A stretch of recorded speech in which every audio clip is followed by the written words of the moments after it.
Thank you everyone, thank you everyone. Like I said, my name's John Lawrence, 55 years old, and I'm from Oldham in Greater Manchester.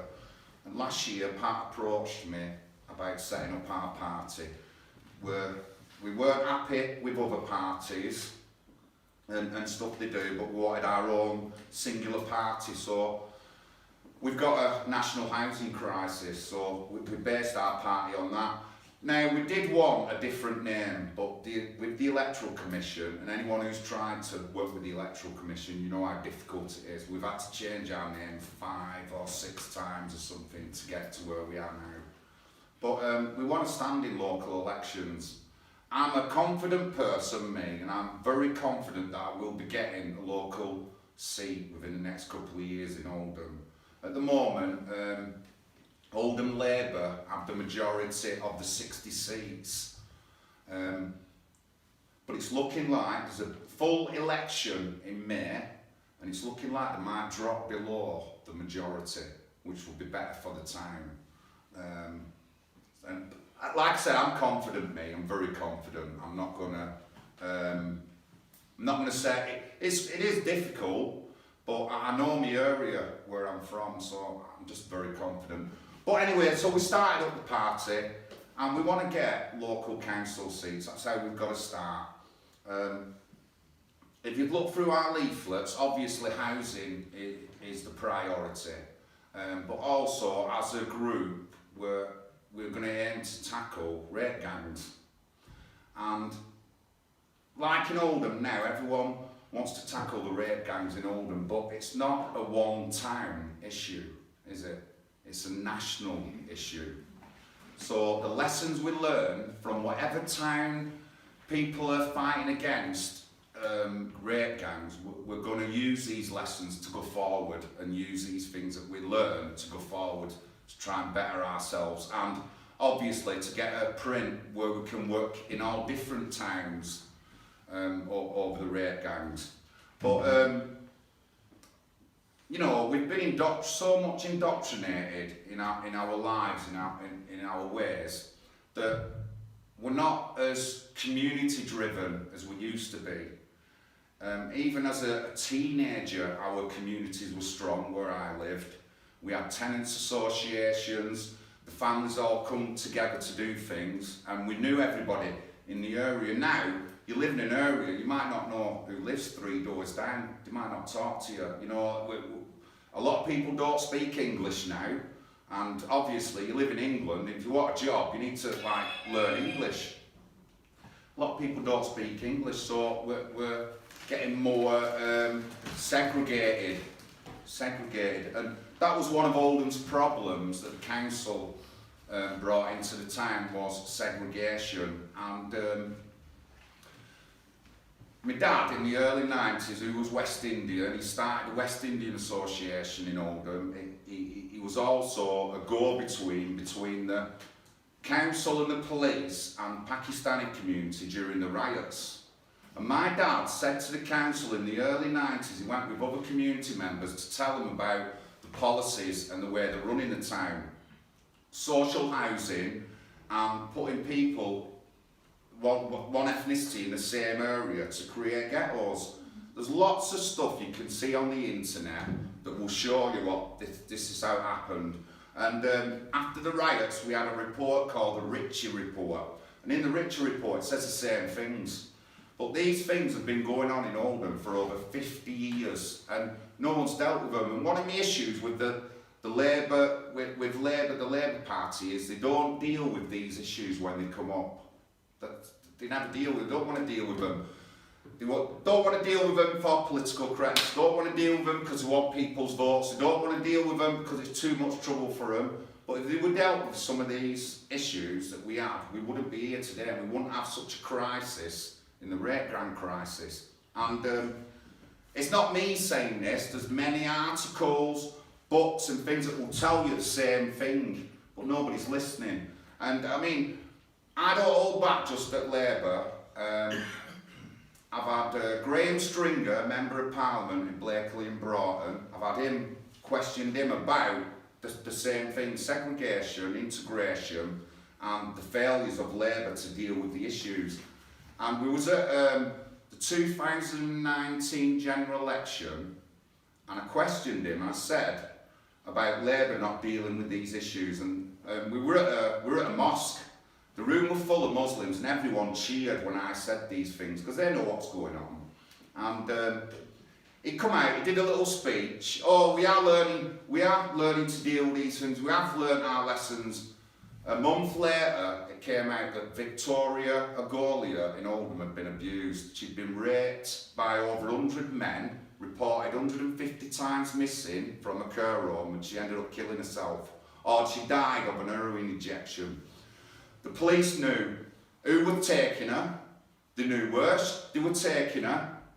The social services knew, the school knew, and nobody did nothing. She ended up dying of a heroin overdose given to her by some guy, and he was the only guy charged with an offence. So after I said that to Graham, when I said that to him, a month later it came out. So they haven't learned any lessons, and this is Labour through and through. You can look. There's plenty of information online, plenty of articles that will show you that that's how it is with Labour. My big thing is political correctness and integration. On a rough estimate, from 1950 to the year 2000, we had about 10 million immigrants coming into the country. I can't tell you how many went out, but I can tell you there was 10 million coming in. We've had 20 million in 20 years since the year 2000, which is just too much. It took ages to assimilate them 10 million that first came, the West Indians, the Indians and all that.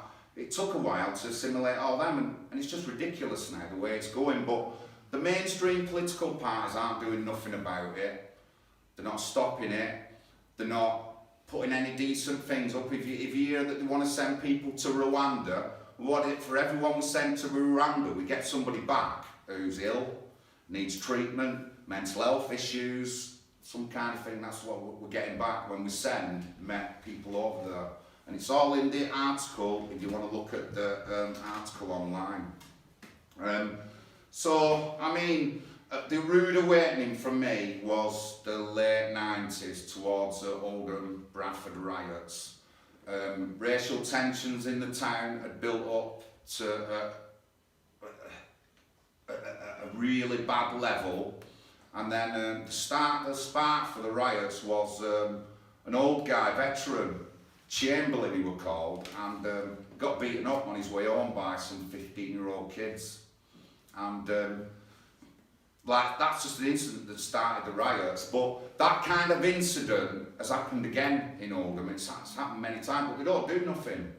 And so if you're wondering why these 15-year-olds going around doing stuff like that, well, let's look at Oldham schools, where some schools you don't even learn English properly when they leave. So how are they going to go into society? How are they going to get into the social? How are they going to go to work and things like that? These people always end up going down the crime and antisocial behaviour route and end up being criminals. But nobody says anything, and I'll be blunt, not even the independents or the other political parties will say anything. Tories only said something about rape gangs when Sam's case came to front in Oldham. That's the only time they said something. They never said anything before, and everyone knew it was going on before. They never said nothing. Same with every other party. Most of the independents, it's a subject that they won't talk about. But we're not like that, the National Housing Party. We are going to talk about these subjects. You know what I mean? We're going to talk about these political correct subjects that people just don't like to talk about, but we are. You know what I mean? And we can't get branded for it if we're only speaking facts and stuff like that. So, you know what? I've skipped right through, and I forgot to say the first thing. Now, the lads here have been telling me that a young girl, 26-year-old Ellie Edwards, got shot just round here. Christmas Eve. Yeah. And obviously there's been a lot of shootings and gangster type things going on across the country. So the lads want to, I'm just going to read a little passage out of the Bible, then we'll have a minute's silence for Ellie.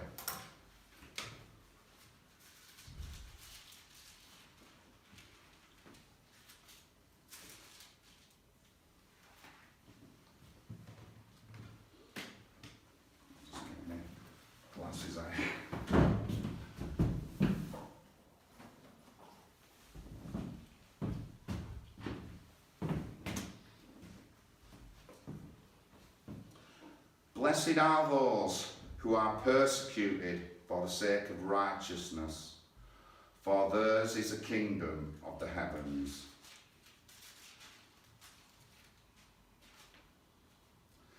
You are the salt of the earth, but the salt has become tasteless.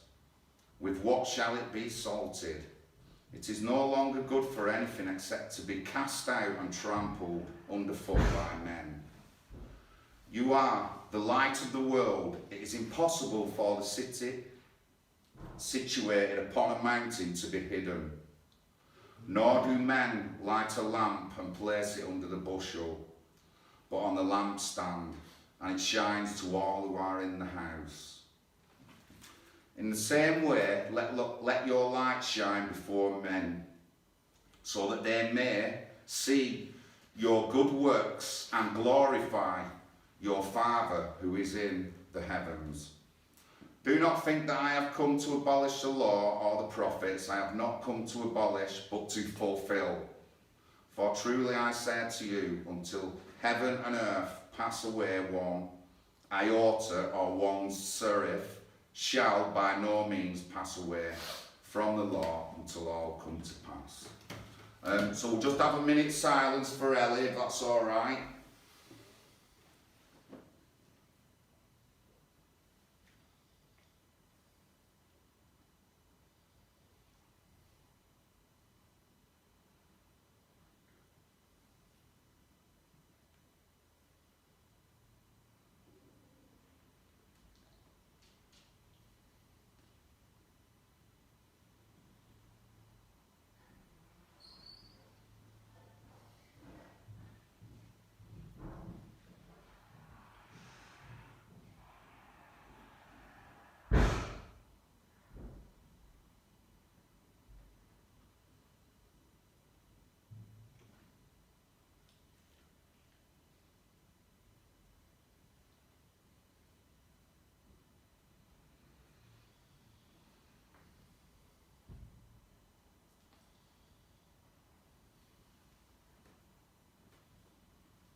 Thank you, everyone, thank you. You know, I'm just going to say a little bit about violent crime that we have these days. You know, it happens nationally. It's happened in Oldham, you know, and it's just not fair. Just a few months ago, last year, there was a 7-year-old killed in Merseyside through gangsters running into her house. And, you know, it's not fair on all these innocent people. And I will pray tonight and just pray that we don't have any more innocent deaths and stuff like that. But yeah, so getting back to our party, so we're going to tackle rape gang. It's going to be an issue that's going to be in our leaflets and stuff like that, and it's something that we're not going to shy away from. I promise you, we won't shy away from it. I mean, at the moment in Oldham, it's just ridiculous. They've had their recent child sexual exploitation review, and it was at the Mayor's question time where I pulled Andy Burnham and said that we need to take political correctness out of investigations and inquiries, because that always hampers them, and we've got that kind of evidence through the Jay's report, what happened in Rotherham, Telford, we know what happened in Telford. And the same things again in both these towns. It's the issue of political correctness, not dealing with the issues because we're afraid of upsetting whoever. You know, these people they're going to have to be offended when we talk about them. They're going to have to be. And you know, I don't go on about religion. I do blame more the police and the council and things like that. I understand that there's lots of people who would see a religious thing. I just don't see that, mate. I just see that our government aren't looking after us and they aren't doing the right things. And that they need to stand up. But, I mean, during the Oldham child sexual exploitation scandal, the report only highlighted 10 people, only highlighted 10 girls. Yet, there's girls, victims telling me there's hundreds. So, where are all these other victims? You know, why haven't they come out and stuff like that? But we do know that the police have an habit of criminalising the girls, treating them as criminals or whatever, and charging them and threatening them, intimidating them.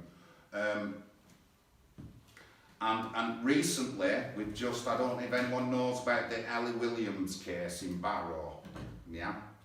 So, the Ellie Williams case came out 2019, and Anne-Marie Waters did a video where she'd already been in Wirral 4 years before.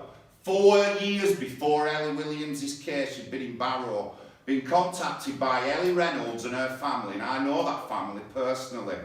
Ellie's just been took to court for blackmail for 2 years and then got thrown out because the police never brought any evidence. This is how they treat people, girls, young girls, this is how they treat them. Now, Ellie has lied somewhere down the line, but during all the court case, nothing was said about a background or anything, or how she got brought up. I'd like to know that myself. And when I talked to somebody on the phone the other week from Barrow, they even said to me that she was abused when she was younger. Well, I said, I don't know if that's the case. Then he said to me, well, maybe that's why she's so messed up. It could be. It could be. But, you know, there's people who are wanting Ellie to get 20 years jail. What I would rather do is try and work on why Ellie got to that point. Why did she get left so long to get to this point where she's lied, got other people in trouble? And I think that the authorities knew what she was like before all this. They must have done. If she's got mental health issues, it must have been caught somewhere during her teenage years. There must be records of this. What, they just ignored all that. And so they were already, the public were already bringing concerns to Barrow Police 4 years before Ellie's case, and they didn't do nothing. They did an investigation, and they said that nothing was going on. Yet I've done videos, I've put the links out, there's guys being charged from West Yorkshire in connection with offences in Barrow. Right now, they're in the courts right now being charged with it. No one says anything. No one does anything. No one's put the 2 and 2 together to work out how it is. And besides the rape gangs, I'm talking to a couple of people now who are vulnerable and they've had convictions off the police and they're innocent. They haven't done nothing wrong. They just haven't done nothing wrong, and this is what it's like with the police. If they can do that to like people, you know, what else can they do? To be a local councillor, I have to work with the police, but I just haven't, right now, I haven't got any faith. It's come out that there's 600 police being investigated for sexual offences in the forces. Metropolitan Police, we had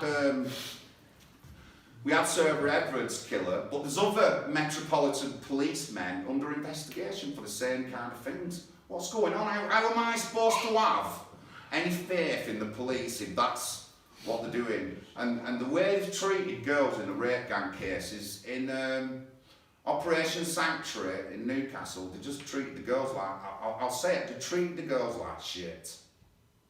Yeah, they treat them like dirt.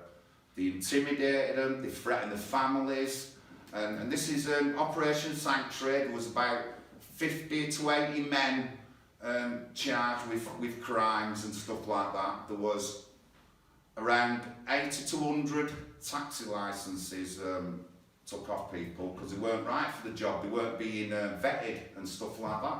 And you know, again, I'm going to be a local councillor. I'm going to have to work with the police. I'd just like someone to tell me how am I going to work with that shower thing that they're running now. How am I supposed to work with that when I know that the police have left girls to go out of the police station and get raped again by by men who were in the police station getting released? That's what happened to Sam in Oldham.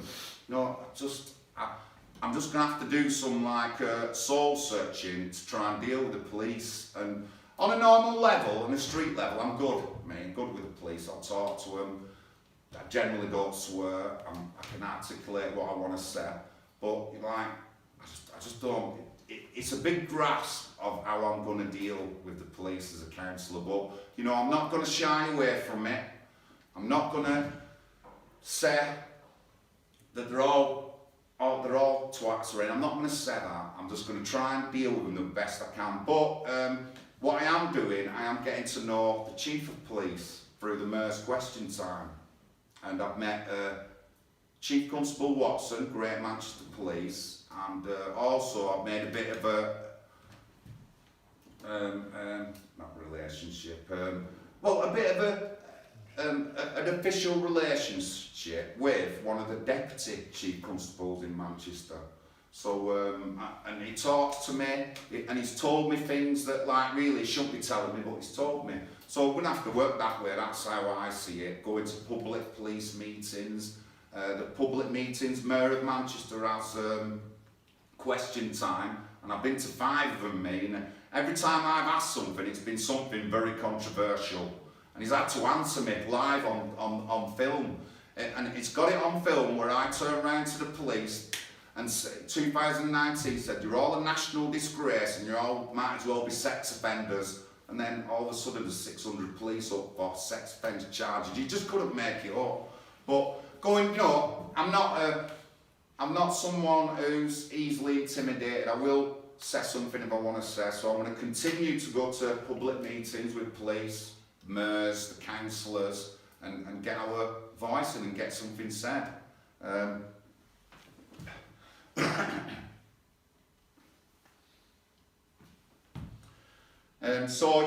So going forward, we just want to run in local elections, and we're confident we will get some seats, and we're confident that people will join us. The leaflets are on table. Please take some home if you want to take them home. We've got plenty of them. The big ones, we haven't got many of them, but I suppose you could take them. And you know, we're concerned about British values, British history, all being colonised by other people. I talk about, I do videos on, I don't think people know Mary Seacole, the nurse who never was, who's been put in a place, a position where she's equal to Nightingale. And the thing was, she never did anything. She never did anything constructive. She never set out any ways to do things. She was a backyard doctor, but she's been put in a position now. They have a statue of her outside St Mary's Hospital in London, and you know, like, we're not having it. We have statues of, we've got plaques, blue plaques of Gandhi in the UK. Gandhi, the guy who said black people were subhumans. That's what he said. In Africa, you can research this, look it up. Gandhi, Mahatma Gandhi, said black people are rubbish, they're evil, they're subhuman. That's what he said about them. We have the plaques, plaques of him all over our country. We've got Nelson Mandela and other ANC members who have blue plaques. And if you know your history of Africa and the ANC, when they wanted people to join them, if you didn't join the ANC, they killed you, and they killed your family. And they did the necklace murders where they used to put tyres over them, put petrol on, burn them to death. That's what they did. And they did it with white people and did it with black people. Yet we've got these kind of plaques all over our country. I'm a man, I'm not a pacifist, but I don't believe that we need violence to solve political issues. We don't need violence to solve issues anywhere. I'm just dead set against it. But if you think it's all right that Africa got its independence through burning people alive in tyres, then you've got to see something seriously wrong with your head. You have. And we have these kind of plaques and historical monuments of all these guys all over London and all over Britain. Yet our monuments are being brought down. You know what I mean? They want to bring all our monuments down and our statues and history. And I mean, the classic one was the Colston statue in Bristol. Obviously, it was something to do with slave trade, which was 300 years ago. Nobody's alive, anything to do with Colston now. But the particular statue that they pulled down was nothing to do with the slave trade. It was to do with the money that it gave Bristol. And that money to give Bristol went to do the universities. Where all these black people in Bristol go? They all go to these universities. If he'd never give the money for these universities, these people wouldn't be getting any kind of education. They won't be getting a good education because these universities are the best. The ones that were funded by the slave owners and all that are the best universities in our country and the best colleges and stuff like that. Wouldn't have had any of that if it weren't for that money. But anyway, you know, there's a lot of ifs and that. And then, you know, it was part of the slave trade. Just put it on the plaque then. You know what I mean? Just put it on the plaque. But make sure that Mahatma Gandhi's plaque gets that he hated black people. Well, make sure that's on his plaque. Whatever plaque you want, but you've got to make sure the right thing's on it. But we're against all this, and it's shocking. It's shocking. I mean, we did a little video about a block of flats. What was that? Cecil Rhodes' house got changed, and they did it because of the slave trade. But again, Pat's right. Mosques and Muhammad had slaves. It's in his, it's in the Quran that he had slaves. But you know, no one wants to say anything about that. You know, such a messed up world, honestly, that we live in. The history thing is pretty big with me, and the colonising of British values and that is very big with me. I mean, we should learn off other countries.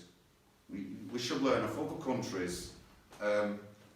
Nigeria, now, to be on an advertisement in Nigeria, you've got to be Nigerian. There's no Chinese, there's no white people, there's no Somalians on their adverts.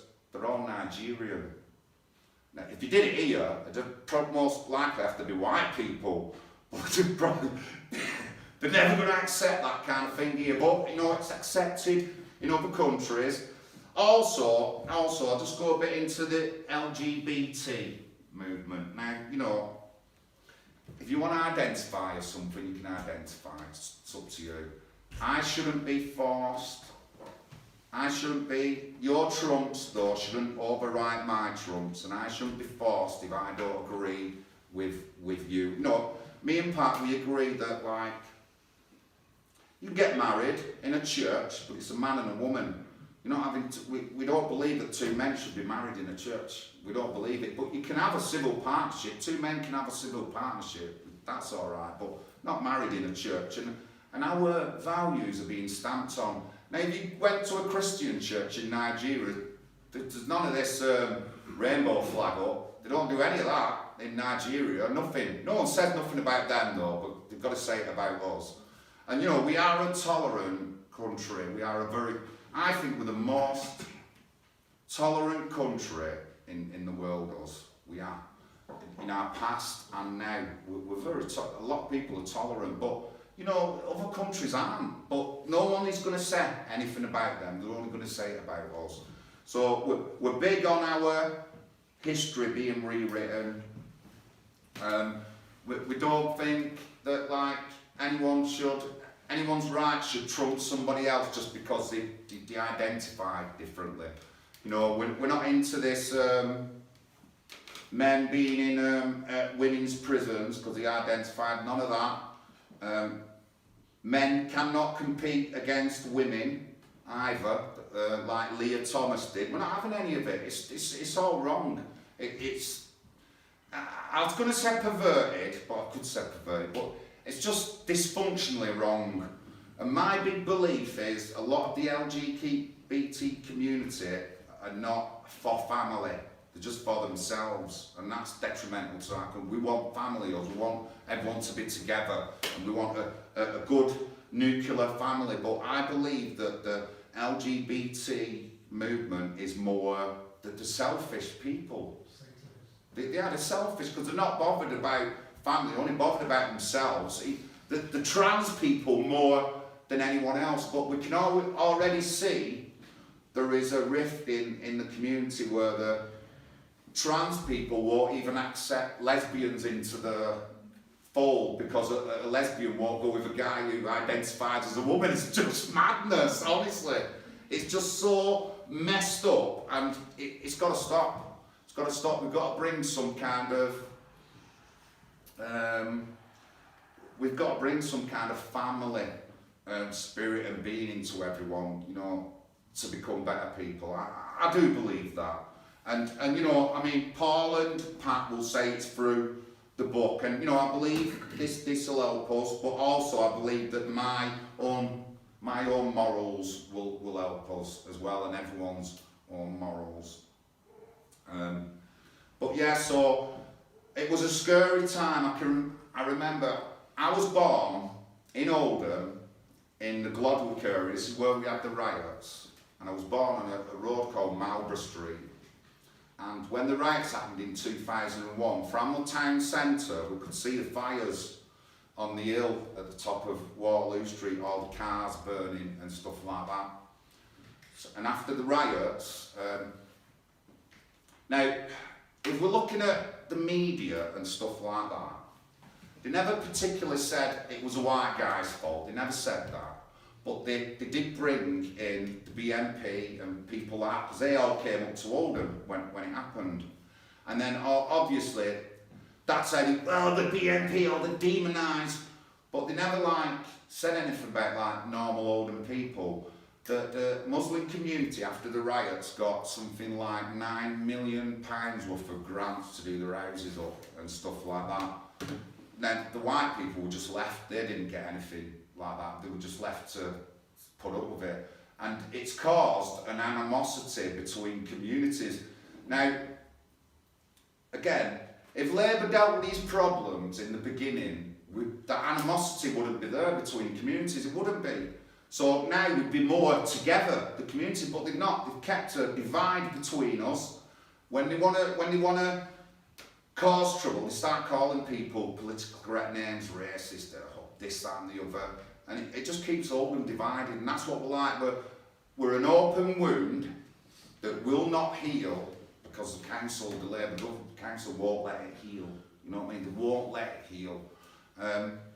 And I just remember my sisters crying when they seen the fires, and then all the burnt out cars the next day on the top of the road. And like I said, they give around 8-9 million in grants to the Muslim community to do their houses up and stuff like that. But they never said it was their fault. They sort of kept a middle track and sort of blamed a few different things. But I've got to say that community was just as much guilty for the trouble that happened as anybody else. But they got away with it. Even then, in 2001, there was people going around gang raping girls. 2002, Gavin Hopley got killed, and one of the 9 men who killed him, one of them had got rape charges and drug charges dropped, so he'd shot another guy in, and one guy lied, said he weren't there. The highest sentence of 21 months and the lowest sentence was 9 months.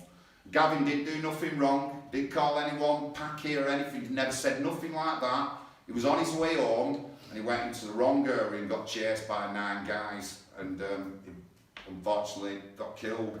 And what killed him off was a guy had used a fence to do a leap to a jumping kick to his head. Over, gone. And he died 3 days later in hospital, bashed up brain. Now, since the years then, only a couple of years after that, I'd heard off a Muslim guy that there was bragging about killing him and that they got away with murder. Council just never did nothing. They never dealt with it. What they should have done is gone to both communities and said, look, this sort of thing's got to stop. If you don't, we're going to kick you all out. That's what they should have said. They never did nothing. And that animosity is still there, that divide is still there, and that wound will never close until we get rid of Labour in Oldham. It will never close, I promise you, it will never close. And it always hits me harder when I've been involved in something. And that particular night that Gavin and his 2 mates were out, I was also out in Oldham Town Centre, and we had back then in the late night, from the 80s, from the early 80s, late 70s, right through to the 90s, Oldham was a banging town for going out and having a crack. There were loads of clubs and stuff like that. I were out on the night, so I'm walking up the road to go home, and this is Waterloo Street, and coppers came, pulled up in the car. Right, have you seen anyone being chased? And I said, no, I haven't seen anyone. And I instinctively, I went, if he's gone that way, and I said, he's got a bird and he's going home for one. And then I said, if he's gone that way, he's not coming home. That's what I said, he's not coming home. Because I knew how dangerous the area were. 3 days later I found out he'd been killed, and I just couldn't believe that I said that in time to Copper. I just couldn't believe I was talking to him like that. And it was just such a bad time for Oldham. And through that, you had the likes of the BNP, Nick Griffin came up. The BNP got around, I think it was 4,000 or 5,000 votes around Oldham. East and West. And but then obviously the media will go to these people and just portray, but they'll go to them, say this, but they never say anything about what's happened in Oldham. It's just so ignorant and politically correct is Oldham Council. It's unbelievable, honestly, it's unbelievable. We've just had an incident actually, a big school in an area called Failsworth. Yesterday there was a video took and it showed 2 black girls beating up a white girl, and we've put the video out. We've got a local independent councillor who's talked to the school headmaster, and we're being told that these girls haven't been suspended or anything like that. Now, you know, it's violence, but what it is these days, it's if I'm racist to someone, then they can be violent to me, and you know, that's the end of it. That's how it is, and that's wrong. You know, there should be no violence. If anyone's been racist, whether they're black, white, pink, or, they shouldn't be beaten up, they should be took to court or whatever, but they shouldn't be beaten up, and it's just always violence in Oldham. And you know, if that was 2 white girls beating up a black girl, I'm sure it'd be on national news now. It'd be all over BBC, it'd be all over papers, there'd be police round Failsworth investigating.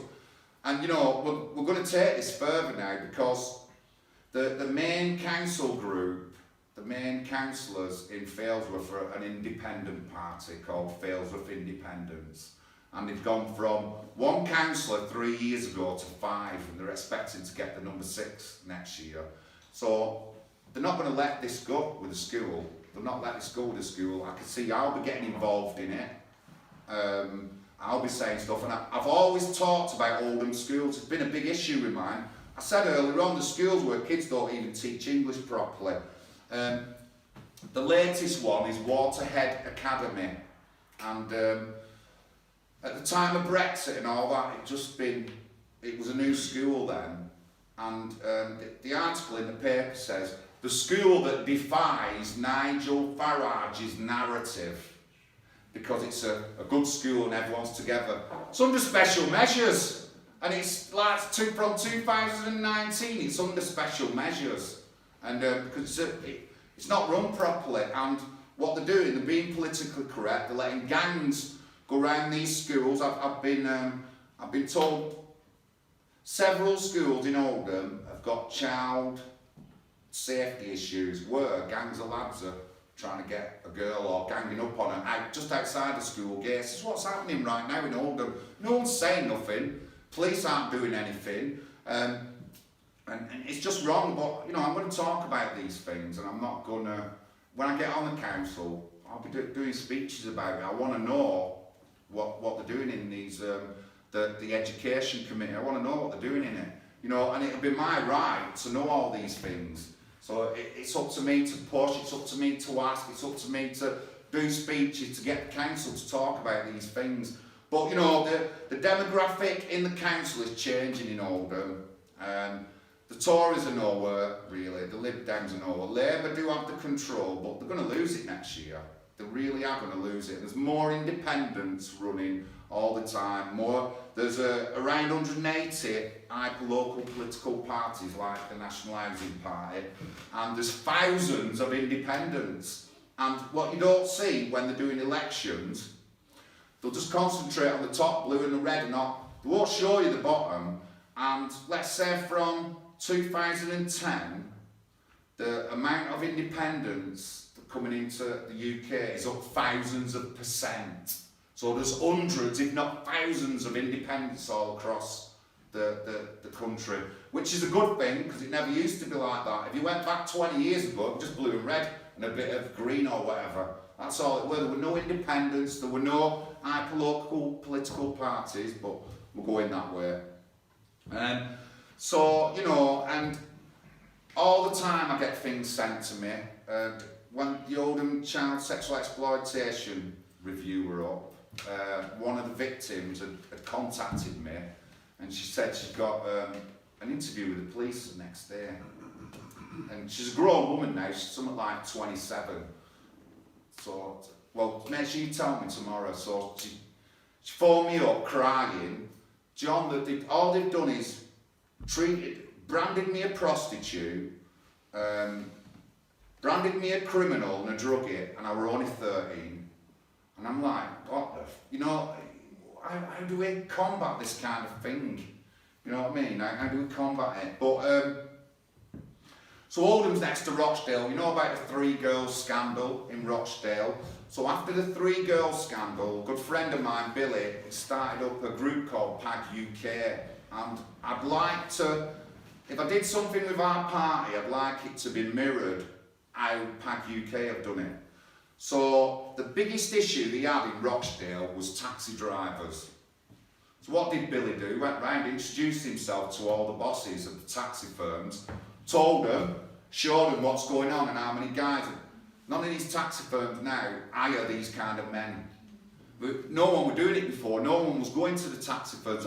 He went to all the taxi firms and he said he's got no issues with the normal taxi services in Rochdale. He's only got issues with Uber because that's all done online, so you don't see a physical person. But he said as soon as he gets something about someone being a pedo or whatever, he'd be at that taxi rank and he'd be showing the boss, listen, if you don't do something, I'll get this taxi rank shut down. So we don't have no problem now with taxis in Rochdale, and that was one of the, if we look at all the rape gang issues that we've had across the country, taxi services and taxi drivers is one of the main, it's one of the main, how do I say this, it's one of the main parts of the grooming gangs is the taxi, and he stopped all that in Rochdale now, Billy. So, you know, going forward, I'd like maybe to see something like that with my party. If we've got somebody, let's say running in Telford, go down there, introduce ourselves to all taxi drivers and all the bosses, make sure I keep in contact with them, then when something comes up, we can tell them and they'll get rid of that person, or they'll be, what Billy's found now is that they're not just hiring under the books, they're hiring people properly, they're doing, if these taxi drivers are working with schools, then they're having the checks and all that. They didn't have these checks before, they never had these checks before. So I'll go back to Oldham a little bit. So to do with the Rochdale 3 girls scandal, there was a guy called Big Daddy, Shabir Ahmed, yeah? Now Shabir Ahmed had already abused one of his own kids. His wife killed herself because of it all, and he worked for Oldham Council for on and off for 18 years, and 3 years of that time was working with Children's Services as a taxi driver. And so there's people on the council who knew what it was like and are still on the council. And I've said this in the council meeting. We had an official council meeting. I stood at one corner and said, there's people in this council. I said it, like, all video recording, I said it, and I'm not afraid to, mate. So the links between Rochdale and Oldham were always big, and even before the referendum, before 2015, I'd walk around Oldham and I'd show you where they've had these girls, the flats or apartments above the kebab houses. 2 of the guys out of them 9, one worked in Oldham and one was from Oldham. So I've no doubt, mate, that on Yorkshire Street, the flats above them shops, girls were being raped and abused. I've absolutely no doubt. And you know, like, the 2013, a Guardian journalist, investigative journalist, sent an email to Oldham Council and the police about rape gangs operating from shishi bars in Oldham, and it was ignored. I think it was Lee Rigby 2013, 2012. So it was Lee Rigby time. So what they did, the Oldham Council said, well, we'll not say nothing about it now because we don't want to upset people because Lee Rigby's just been killed. So it got brushed under the table again, and that email has only just come out to light the past couple of years. I've had it a while. So there's lots of evidence pointing to a lot of things in Oldham. The investigation weren't big enough. 10 girls, or 11, and Sam, one of them called Sam, her boyfriend killed himself over this. He just couldn't handle the way he had to deal with the police and things, and he wrote a big article or a big email to the police about their failures, and just ignored it, and he ended up killing himself because they just weren't getting any joy going anywhere, you know what I mean? And you know, how can we live in a society where that's happened to somebody? You know, it's just wrong, and people are just too scared and too politically correct to say the right thing. But we don't want to be like that in our party. We really don't, and I'm not going to be. I'm going to be saying more awkward things at Mayor's question times. I'm going to be really quizzing the police when I get the chance at public meetings. It's going to be when I walk in the room, the police, and they're going to be like that, because I'm going to say these things that they don't like to be said.